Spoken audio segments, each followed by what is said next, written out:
Welcome all. It's good to see all of you. It's good to have all of you on board today. And like I said, today's continuation, it's good to have all of you. Welcome. I hope you've had a great week. And today's session is just a continuation of what we have discussed the previous 2 Saturdays. We started with evolution of money, just understanding where money came from and how it's grown to date. And then we went to the 5th evolution of money, which is cryptocurrency. Louis shared with us more about cryptocurrencies last weekend. And I just thought again today, it's good for us also to get to understand what are the 3 types of cryptocurrencies. We know there are 3 types of digital currencies. We know there are CBDCs, central bank digital currencies. We know there are stable coins or tokens, corporates, and then we know we have cryptocurrencies. But today, I just want to break down what are the 3 types of cryptocurrencies. What are the 3 types of cryptocurrencies?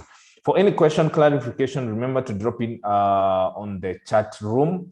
Of course, we're gonna be sharing more and answering questions at the end of the session. So allow me to share my screen so that we can get started right away.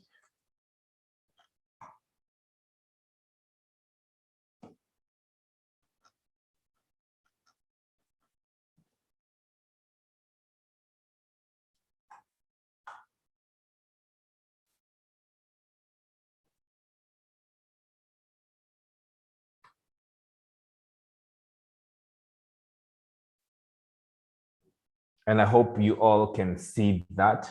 My session today will be very short, very short. I just compiled a 3 pages kind of a presentation, but it's well detailed. So grasp as much as you can, learn as much as you can, drop any questions you have on the chat room. And then after the session, I'm gonna pass the baton to Louis so that he can share with us what has been happening in the crypto space globally in terms of news, and also new news and also updates.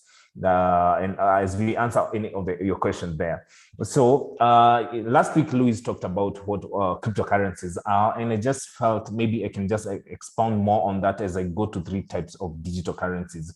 So it's good to note that the word crypto stands for cryptography, which is a technology that keeps information safe, hidden from attackers.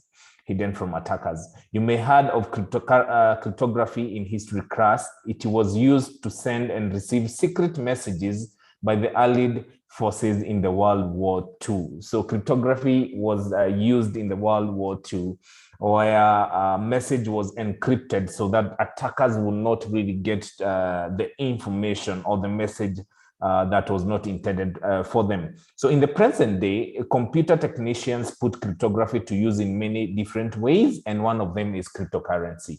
One of the ways is cryptocurrency. Decryptionary.com defines cryptocurrency as an electronic money created with the technology controlling its creation and protecting transactions while hiding the identities of its users. I repeat that. Cryptocurrency is defined as, if you go to decryptionary.com, as an electronic money created with technology controlling its creation and protecting transactions while hiding all the identities of its users. So what it means is that A doesn't need to know B, and they can transact safely because the transaction is totally protected, that nobody can cheat the other, yet they don't know each other. So basically that's what cryptocurrency in a nutshell is. So you can forget, it says for now, let's go to how many types of cryptocurrencies are created and how does it work. So it's also good to know that thanks to cryptocurrency, people no longer to trust banks to handle their money and private information. And I guess this is the reason as to why a lot of banks fight crypto, because it came to do away with third parties. So, of course, for the new people who are here for this first time, it's good to know that we don't need banks to process our transactions anymore. Instead, transactions in cryptocurrency are processed on the blockchain. And blockchain is a shared database. It's shared because it runs by a lot of people and companies. So blockchain is not run by a single entity company on a private server, centralized server. It's run by different people. You'll hear of people running nodes. These are people who now run blockchain. Companies do the same. Private people do the same. In terms of just one company, like the banks are. This way, nobody has the power over the transaction and the cryptocurrencies involved. And you don't need to trust one single company like a bank to handle your money. And I guess this is the reason as to why a lot of people do feel safe using blockchain technology, because you don't rely on one person who can manipulate or who can edit data, or they can even freeze your accounts. On blockchain is run by different people, and a consensus has to happen for a transaction to go through. So what are the three main, now that we understand what cryptocurrency is, what are the three main types of cryptocurrency? So I'm also admitting some new people, so allow me to do that. So blockchain brings together the three main types of cryptocurrency. So if you have a pen and paper, note this down. Bitcoin was the first blockchain. So the first type of cryptocurrency is Bitcoin. And of course, we can share more on Bitcoin as we go on, but I won't go into details. So, but in a nutshell, after Bitcoin, many new blockchains were created. These are called altcoins. I'll be expounding more on altcoins. So the first blockchain is Bitcoin. The second one is altcoin. An example of altcoins is Neo, Litecoin, Cardano, Ethereum, and the rest. And these are solid examples of altcoins. Finally, the third type of cryptocurrency is what we call tokens, stroke dApps. I'll be expounding more on this. So we have Bitcoin, we have altcoins, and we have dApps or tokens, or what we call tokens. So the third main type of cryptocurrency examples are Civic, BitDegree, WePower, etc. So let me expound more on the first digital currency, which is Bitcoin. So for the people who this is your first time you are coming to a session, in 2009, the idea of Bitcoin was revealed. Someone named Satoshi Nakamoto published a white paper online. However, it's later revealed that Satoshi Nakamoto was not this person's real name. Even today, no one knows the real person of Bitcoin, the person who created Bitcoin. So we don't know who Satoshi is. We don't know whether it's a lady, a man, or a group of people. But in 2009, he brought a new era. He or she brought a new era. So nobody, as I continue, nobody knew that Bitcoin would become what it is today. And nobody knew that it would be the start of a huge technological movement. That's why you hear blockchain is the fourth industrial revolution, and cryptocurrencies are the fifth evolution of money. So if you do your own research, these are some of the things you see. So a lot of people say blockchain is the second era of internet because it can allow you to do a lot of stuff, just like the way internet started with sending of data, which we call email, and then today, internet can be used for so many other use cases. So, but it was the beginning of cryptocurrency, the beginning of a new era. So Satoshi in 2008, October 31st, he shared the white paper with a group of cryptographers, sharing that he had come up with a digital currency, and Bitcoin was the first cryptocurrency. Bitcoin was the first cryptocurrency. So this is the first one. So if you're thinking of diversifying your funds, Bitcoin as a cryptocurrency is the first one that you'll get to hear a lot. It's transacted more. And just in a nutshell, Bitcoin is a peer-to-peer transactional currency, which you can use. You can give people as gift. You can pay for goods and services, and also you can keep it as a digital asset. People who knew Bitcoin in 2009, when it started January 3rd, today they are billionaires because it was less than $1. It was back then, it was less than $1 in cents. So we go to the second type of cryptocurrency, and this is what we call altcoins. And there are I think over 6,000 currently. So we have 1,000 of altcoins. But that should not scare you. The majority of altcoins are just alternative versions of Bitcoin with major changes. And this is why they are called altcoins. The word altcoin comes from the word alternative. alternate version, alternatives. It's just a version of Bitcoin, but with minor changes, and that's why they're called altcoins. So if somebody asks me what is an altcoin, it's an alternative cryptocurrency from Bitcoin. It's only that it comes to offer what Bitcoin does not offer. So also it's good to understand, though not all altcoins are just alternative versions of Bitcoin, and this is good to note. There are some that are very, very different from Bitcoin and have very different goals and purposes. As you're thinking of diversifying into the crypto space, it's also good to know that one of the major reasons you want to understand where to put your money is to ask yourself, what is the use case? What is the purpose or the goal? What is this cryptocurrency coming to solve in the marketplace? And will it have value addition so that I can diversify into it? So it's good to know that there are versions that are they have minor changes from Bitcoin. Example is Bitcoin Cash, which forked from Bitcoin. So it came to solve the issue of fees. So very easy, straight to the point. It's just a version of Bitcoin with tiny changes, But now, if you come to some altcoins like Ethereum and Neo, these are examples of altcoins that are super, super different from Bitcoin. You know that Bitcoin is used as a digital currency, also as a digital asset. Well, Ethereum and Neo are not designed to be used as a digital currency. It's good to note that. Instead, they are designed as huge platforms for building apps on blockchain. Note that. So not every cryptocurrency has a similar use case with the other. And this is why I tell people, cryptocurrencies don't come to compete with each other. It comes to solve or to give a solution in the marketplace that other cryptocurrencies are not offering. So you cannot say that Bitcoin is competing with Ethereum. Ethereum is competing with Neo or any other altcoin.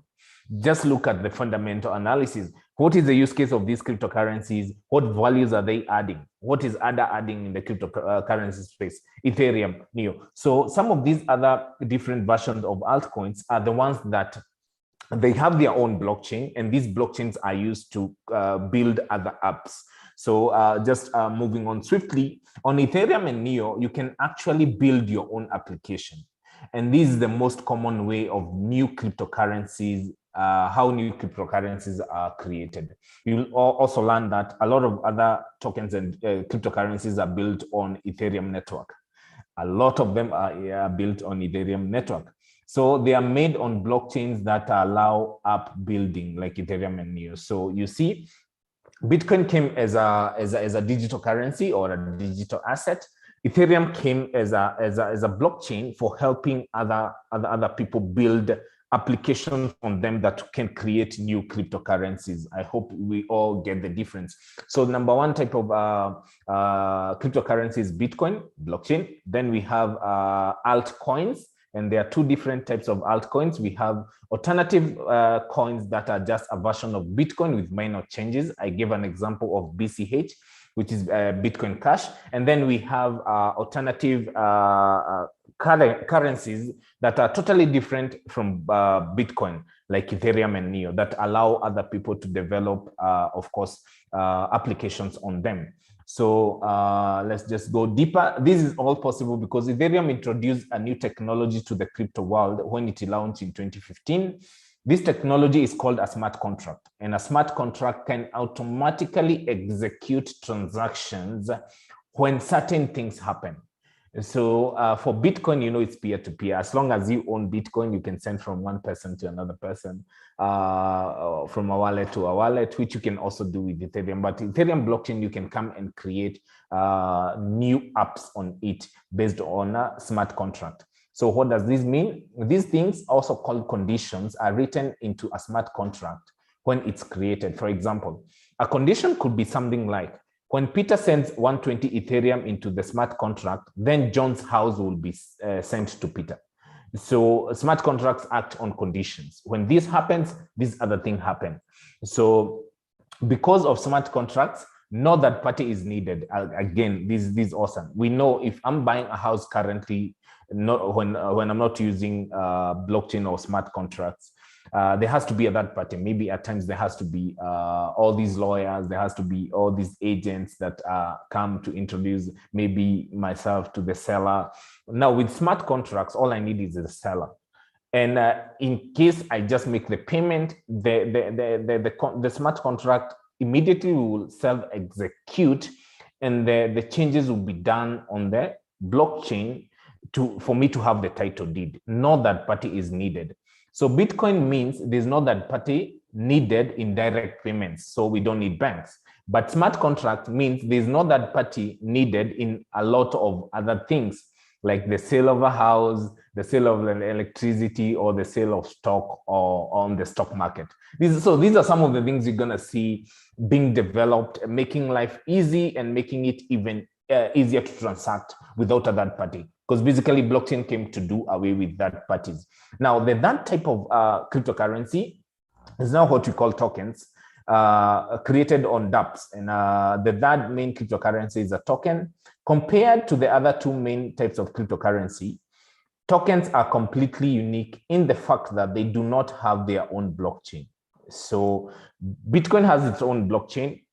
Altcoins have their own blockchain, and most of them are created on Neo and Ethereum blockchains. And then we have now tokens. Tokens don't have their own blockchain. It's just they're called decentralized applications. They are just built on other blockchains. They are built on other blockchains like Ethereum and Neo. So the dApps are built to use smart contracts. So most of them are built on Ethereum network, which is why they use tokens, So their tokens don't have to represent a physical thing like electricity or a house, though they can instead be used to purchase things on dApp. They can be used to purchase things on dApp. So either that, they can be used to get certain advantages like discount fees or voting fees. So you can get advantages of like voting fees and discount fees when you are paying using tokens.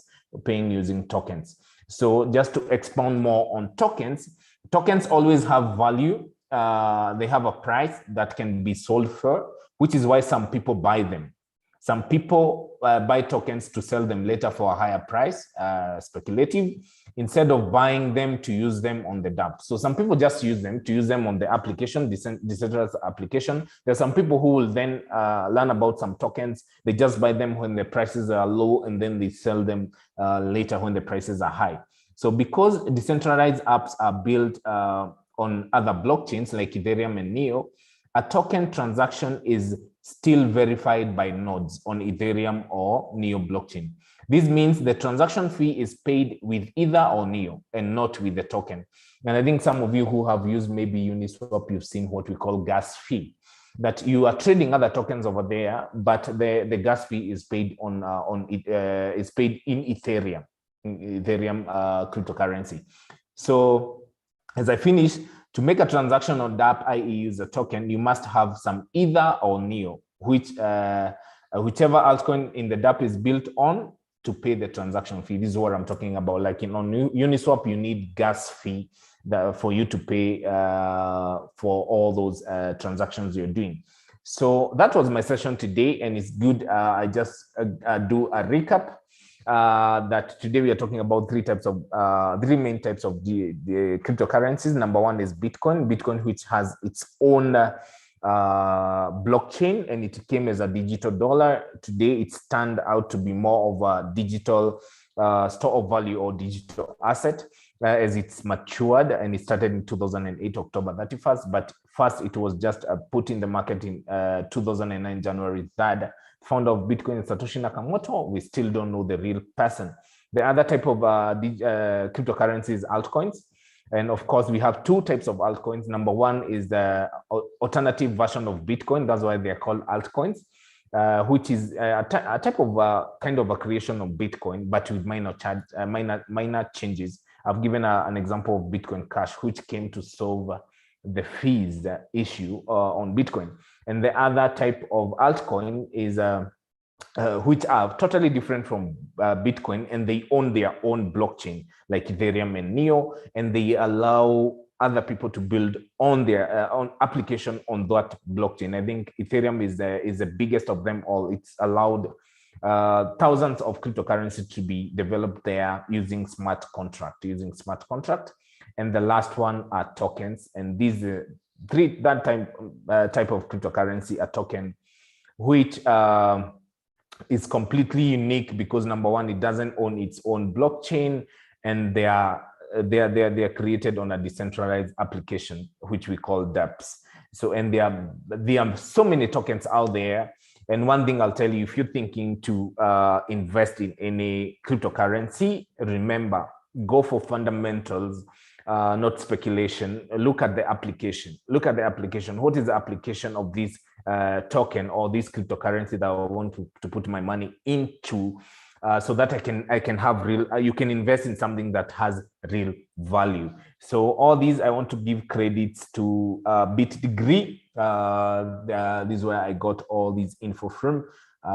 You can follow them. You can read more on if you want to understand more about Bitcoin, cryptocurrencies, tokens, and stuff. They have a very detailed information on the same. So that was my session for today. So I just want to pass the baton to Luis, so that he can share with us the news and updates of the market. In case you have any question also, just drop it on the chat room. I'll be here with you just to answer any question that you have. So Luis, take it away. All right, thank you so much, Lawrence, for that run through on the types of cryptocurrencies. I think I hope you're all learning, you're all taking notes, because some of the things we usually give as a training on our sessions that we have master classes and also normal training. So with that, I think it's good now to look at the news, what happened within the week, what was exciting, what was interesting. And then from there, I think we'll maybe the last part, we get to answer a few questions. So let me go ahead and share my screen. So always remember, if you have any question, please don't go back with it. Just leave it to us here. Just answer it. Ask it, then we'll answer it, because I'm sure most of the people here will also want to learn from that. So let me go ahead and share my screen right away. There you go. So I think I hope it is visible. Hope you can see me also and see the screen.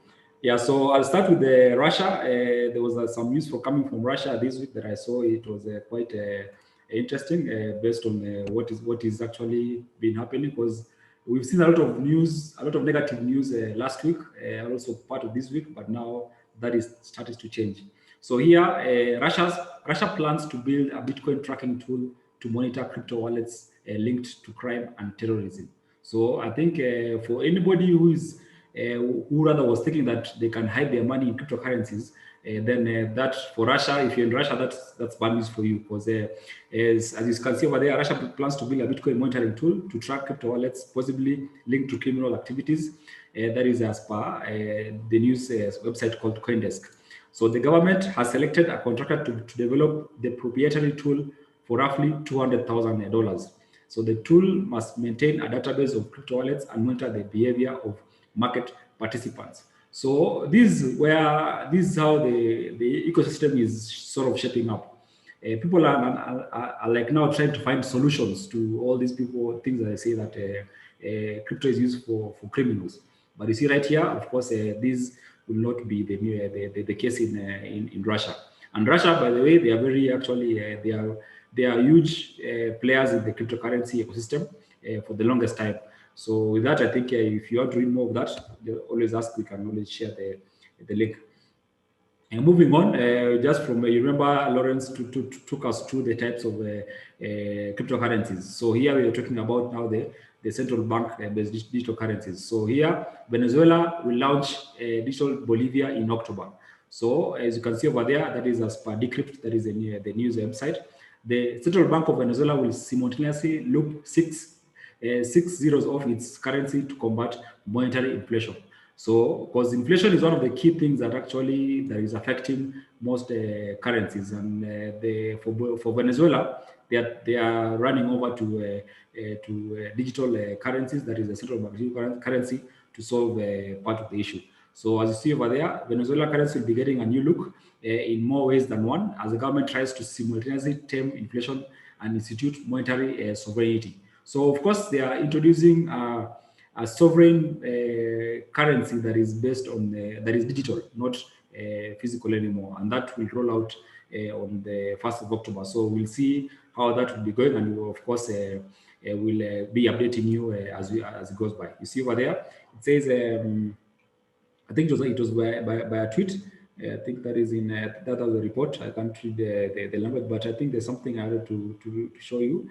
The digital Bolivia is an example of a central bank digital currency, that is CBDC, a digital representation of traditional fiat currency issued by a country's central bank, in contrast to decentralized crypto such as Bitcoin. So based on what Lawrence took us to today, I think there you can make a differentiation and understand that those are two different like items.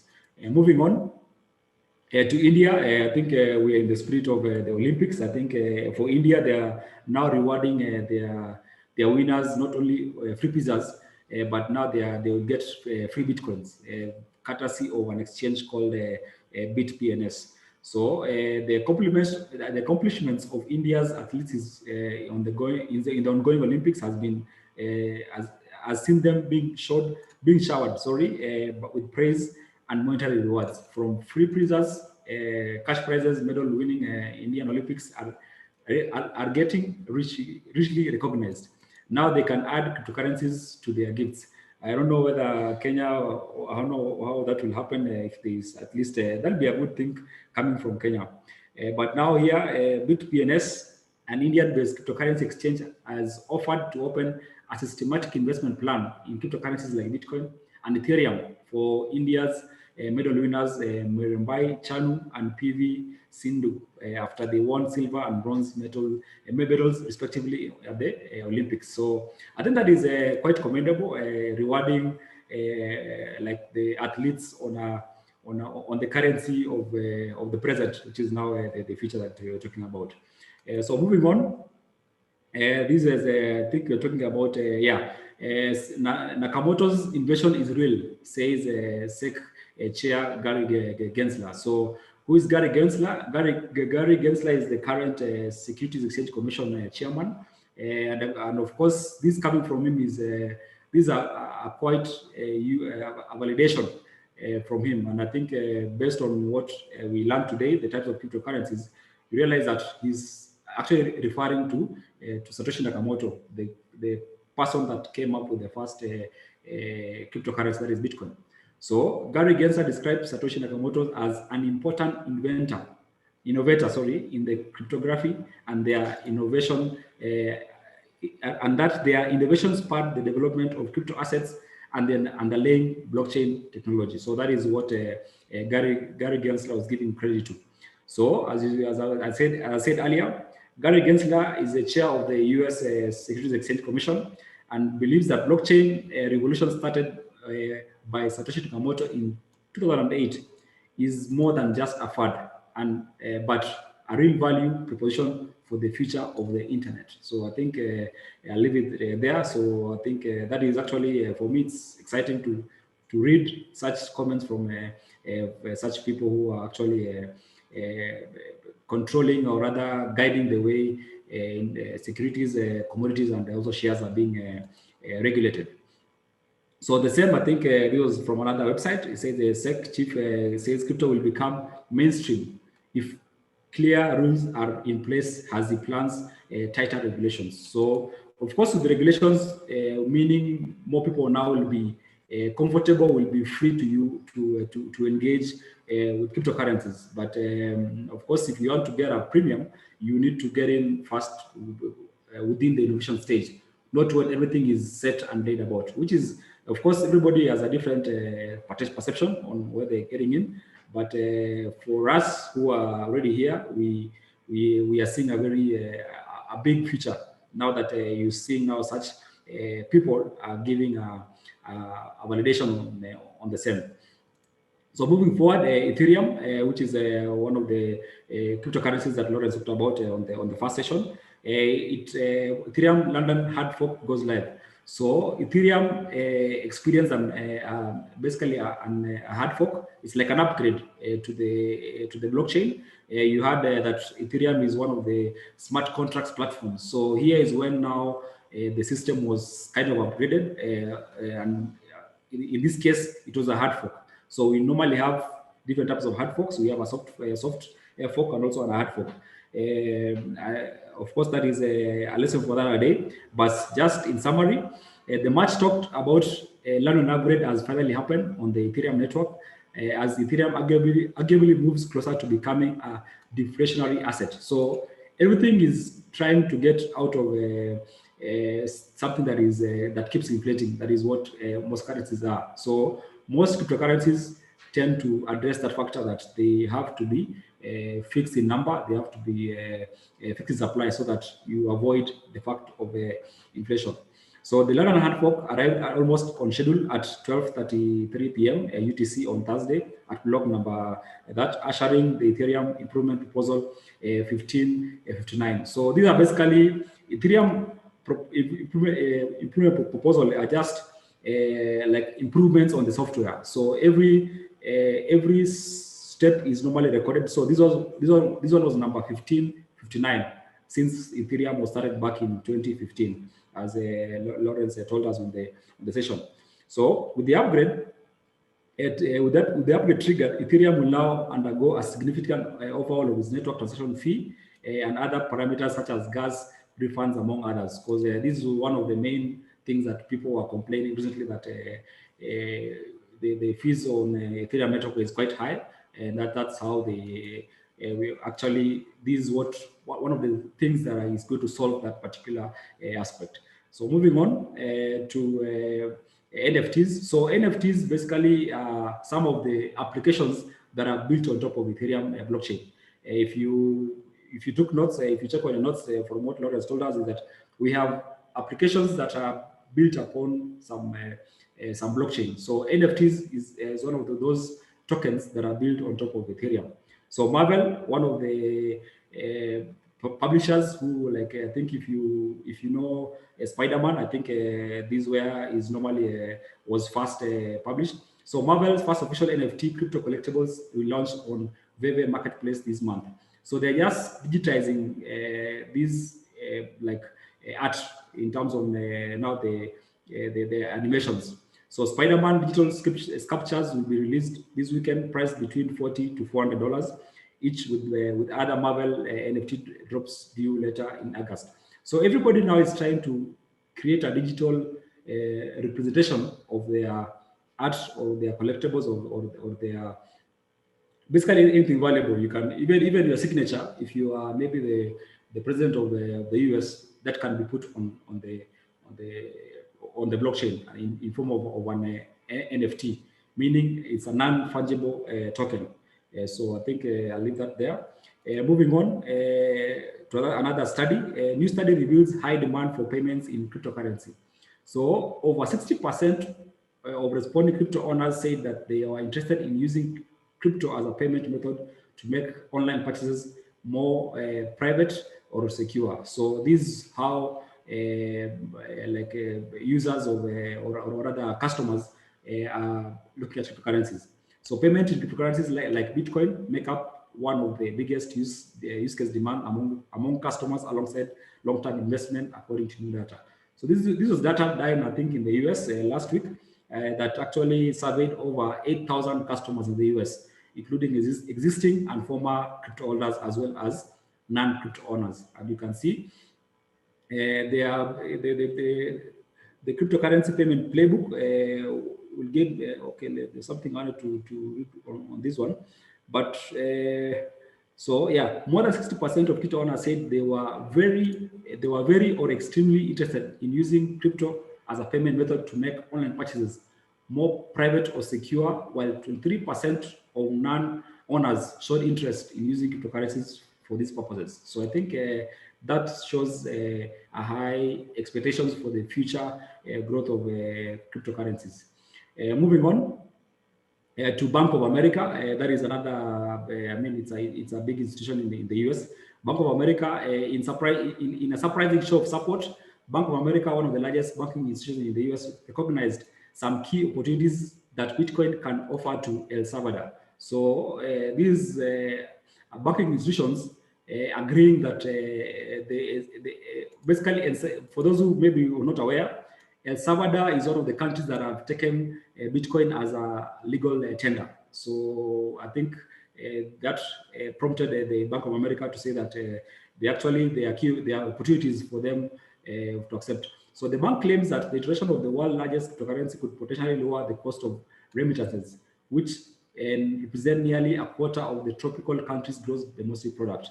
In turn, this could substantially increase the disposable income of Salvadorians. So these are positive that are coming now from a country deciding to take up Bitcoin as a legal tender. Of course, we are going to see very many countries going that route.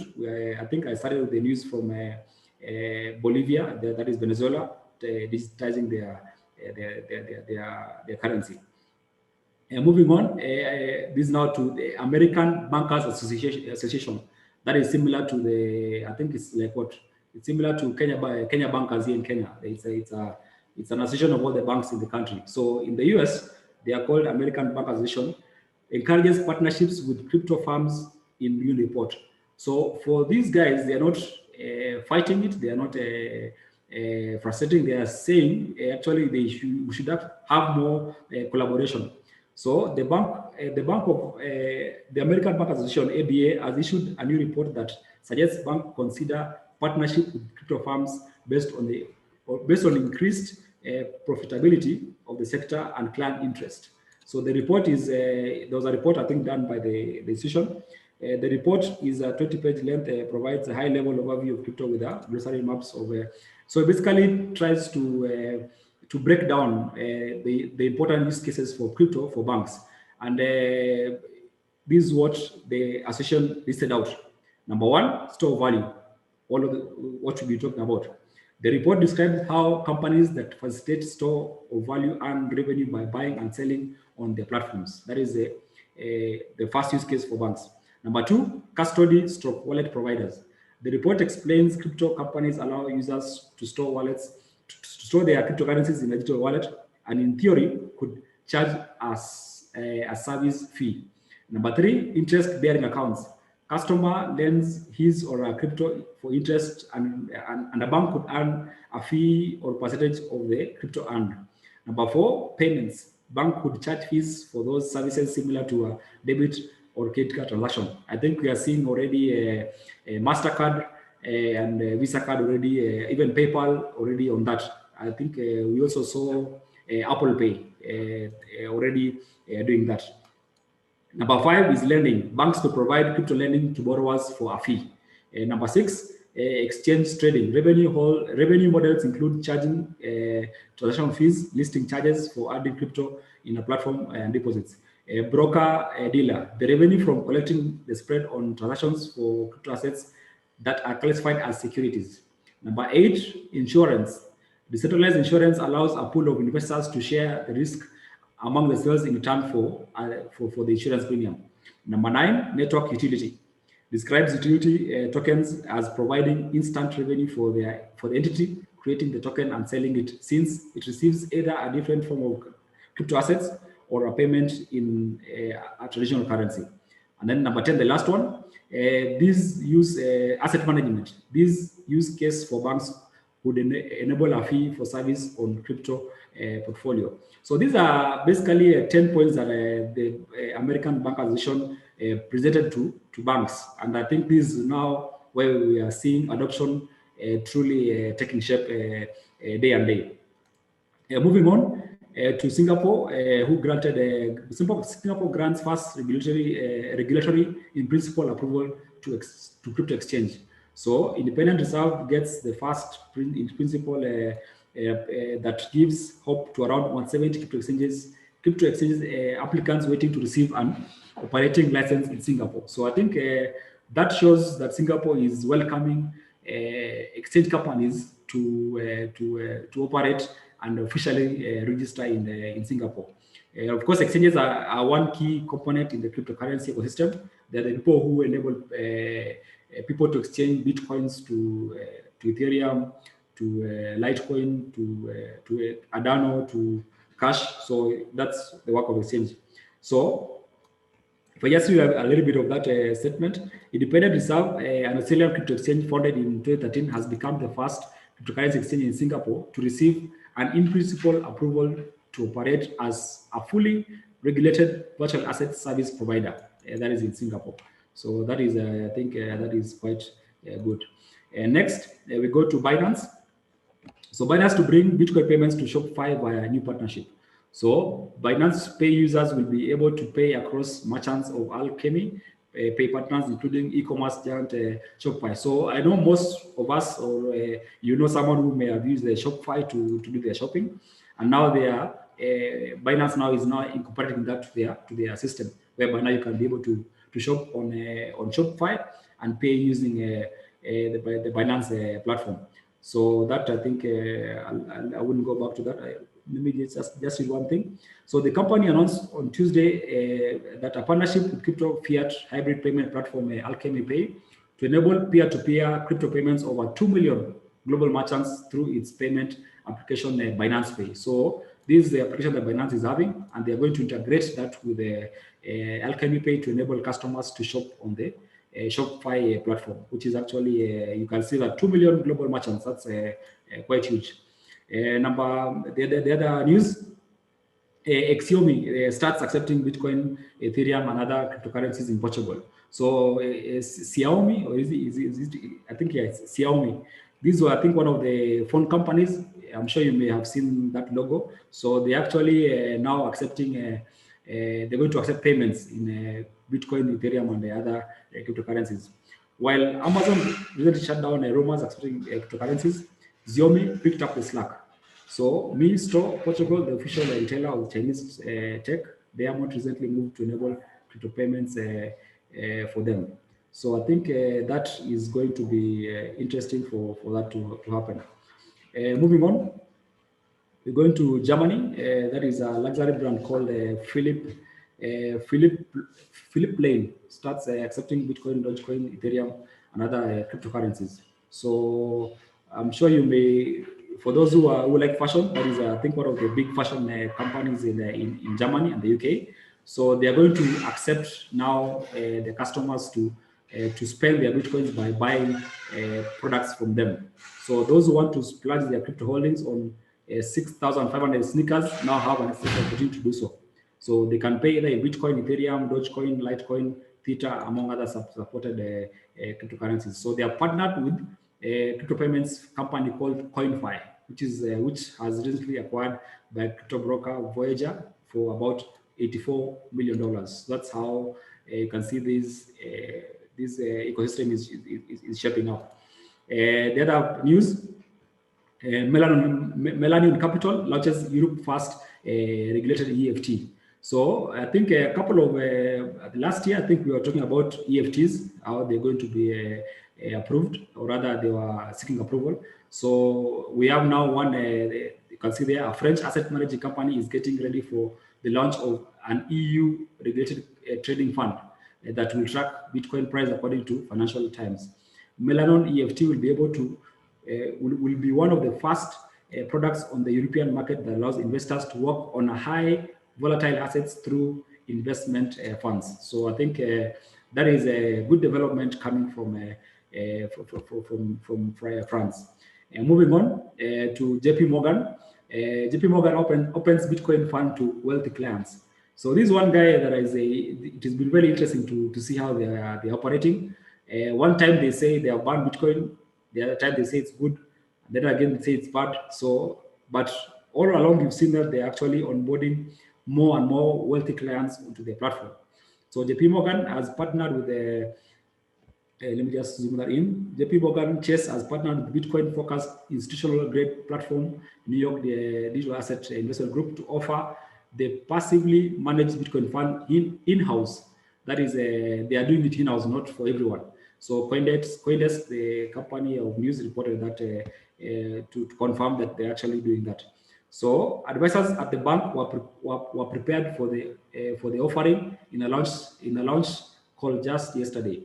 So according to CoinDesk, who also reported that the fund will be presented to clients as the safest and cheapest Bitcoin investment vehicles available on the private markets. So that is, of course, you can see they are targeting those who are wealthy and those who want to diversify their wealth. Of course, by the time the masses come in, these are the same clients that will be making a big killing from the investments. Second last to the last part of the news, Spain considers law that would let citizens pay mortgages in crypto. So how about that? You can pay your mortgage in crypto. That is from Spain. I think that's a very interesting shift. A new proposal for digital transformational law written up by a group of Spanish legislators would allow mortgage payments to be paid with crypto currencies in Spain. So in fact, the new draft submitted by regulators from Spain, Spain's Popular Party would regulate and legitimize numerous emerging technologies in the nation, including Bitcoin, blockchain, and AI. So that's how they are now starting to basically use cryptocurrencies for everyday use cases that are like paying for mortgages. On top of that, the draft law also includes other incentives such as tax breaks for firms and organizations that use and create solutions based on these technologies. For instance, the draft calls for smart contracts to manage various operations in the bank that the law would cover. So we just talk about smart contracts on the first session, whereby Lawrence was showing us the different types of cryptocurrencies. And you're seeing now how these smart contracts are going to be used on an everyday use in terms of the banking sector. And of course, by extension to mortgage industry, paying mortgages. Lastly, but second last, Dan Held. This is one of the Bitcoin, all people who have been there for helping grow and develop Bitcoin. Is called Dan Held. If you can, maybe you can follow him also on Twitter. You can be getting very good updates from him. Says Bitcoin is a sexy store of value. Will it real estate for 200 trillion market cap? So he's saying basically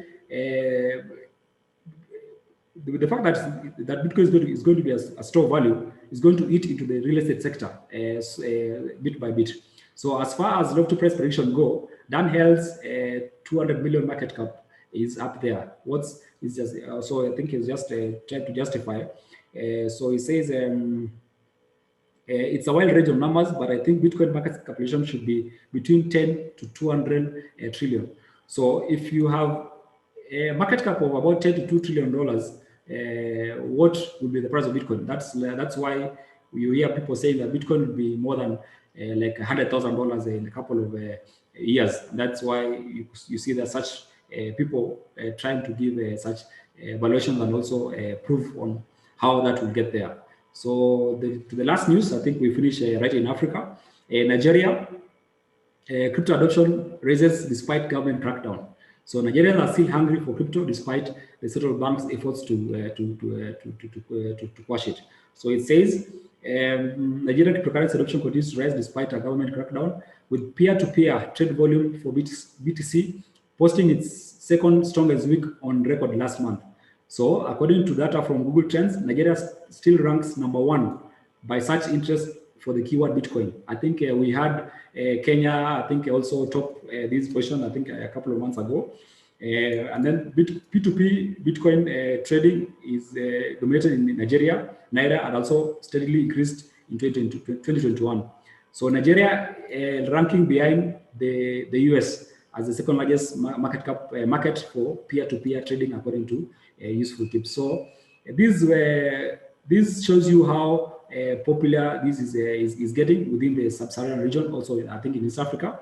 So the growing Bitcoin adoption in Nigeria has helped the sub-Saharan Africa emerge as the leading region by P2P volume, with the regions posting $18 million in a weekly volume to beat out North Americans 18 million per week. So you see, there's a great influence or rather opportunities for us here in Africa to get to benefit from such technologies. But where does it start? You have to get to start from the basics. That's why, as Decrypt, we are here to show you, to educate, also to update you on the goings of on the ins and outs on how to go about the industry. So I think that basically summarizes my news today. That summarizes my news today. Let me see if there's any question, then we can call it a day. So I hope you're able to. So okay, so let me see if there's any question. There's none. So remember, I've posted our Telegram channel on the group, and yeah, thank you, Joe. I've seen your message. I think we have the recording on YouTube, so I'll send you the. We'll share the YouTube recording link because it's the same link that we've shared. So I think with that, let me pass over the mic back to Lawrence, and I hope to see you next week as we continue with these sessions that we are going to educate you every day on the basics of the cryptocurrencies, the wallets. I think next week we're going to talk about. I think we'll see what ties up to what Lawrence has shared today. So thank you very much, and bye bye.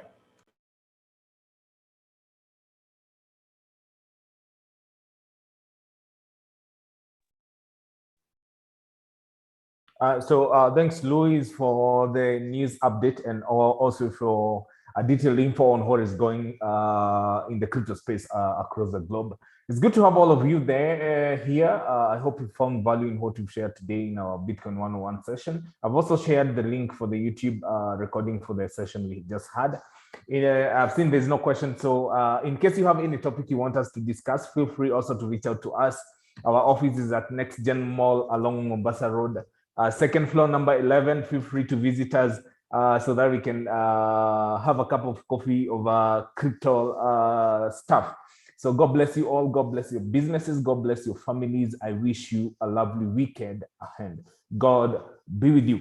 Have a good one.